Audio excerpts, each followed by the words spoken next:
Update দিই আপনাদের। 24 ঘন্টায় 10,000 আবেদন, শিক্ষক নিয়োগ প্রক্রিয়ায় 13,000-এর বেশি আবেদন। নবম দশম একাদশ দ্বাদশের শিক্ষক নিয়োগের প্রক্রিয়া, নবম দশম শ্রেণীতে আবেদনের সংখ্যা বেশি। সোমবার রাতে এসএসসি নিয়োগ প্রক্রিয়ার লিঙ্ক চালু, আর 24 ঘন্টাতেই 10,000 আবেদন। আরো ডিটেল জানাবে সোমরাজ রয়েছে আমার সঙ্গে। সোমরাজ, এসএসসির তরফ থেকে কি দাবি করা হচ্ছে তাহলে?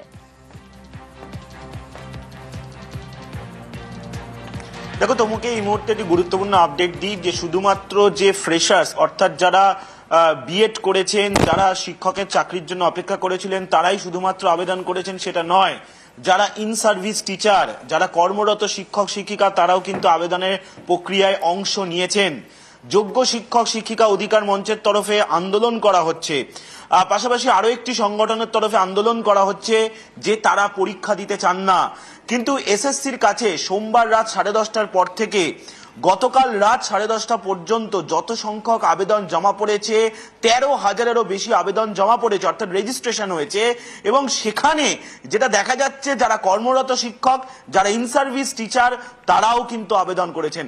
অর্থাৎ এই যে যোগ্য শিক্ষক শিক্ষিকা অধিকার মঞ্চের তরফে বারবারই দাবি করা হচ্ছিল যে তারা এই নিয়োগ প্রক্রিয়া অংশ নেবেন না, কিন্তু যেটা সূত্র মারফত জানা যাচ্ছে, যে ডেটা আসছে সেখানে দেখা যাচ্ছে যে কর্মরত শিক্ষকরাও তারাও কিন্তু আবেদন প্রক্রিয়ায় অংশ নিচ্ছেন, তারা কিন্তু আবেদন করছেন। এবং যেটা আরো জানা যাচ্ছে, এই যে 13,000-এরও বেশি আবেদন জমা পড়লো এসএসসিতে গত 24 ঘন্টায়, সেখানে সব থেকে বেশি আবেদন জমা পড়েছে নবম দশম স্তরের শিক্ষক নিয়োগ প্রক্রিয়ার ক্ষেত্রেই। তার কারণ নবম দশম এই যে শিক্ষক নিয়োগ প্রক্রিয়া, সেখানে শূন্য পদের সংখ্যা সব থেকে বেশি। এবং তোমাকে জানিয়ে রাখি, এই যে গতকাল কলকাতা হাইকোর্টের যে ওবিসি মামলার যে রায়, সেই পরিপ্রেক্ষিতে সেই রায়ের কপি আপলোড হলেই আজকে এসএসসি বৈঠকে বসবে। কিন্তু সেক্ষেত্রে এসএসসির আধিকারিকরা বলছেন আবেদন নেওয়ার ক্ষেত্রে কোনো বাধা নেই। তাই যে প্রক্রিয়া এখন এসএসসি পরিচালনা করছে সোমবার রাতের পর থেকে, সেই প্রক্রিয়া চলতে থাকবে বলেই এসএসসির আধিকারিকরা জানাচ্ছেন। কিন্তু সব থেকে গুরুত্বপূর্ণ যে শুধুমাত্র ফ্রেশার্সরা নয়, কর্মরত শিক্ষকরাও অর্থাৎ যারা ইন সার্ভিস টিচার, তারাও কিন্তু এই প্রক্রিয়ায় অংশ নেওয়ার জন্য রেজিস্ট্রেশন করেছেন।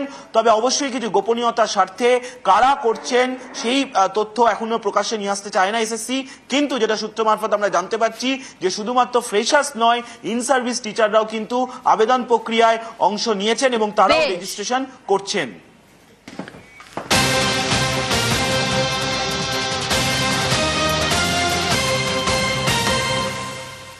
রাজ্য পুলিশের বড়সড় অভিযান এবং তাতেই সাফল্য। মালদার কালিয়াচকে প্রচুর আগ্নেয়াস্ত্র উদ্ধার। পুলিশের অভিযানে উদ্ধার 6 আগ্নেয়াস্ত্র। আরো ডিটেল আপডেট দেব।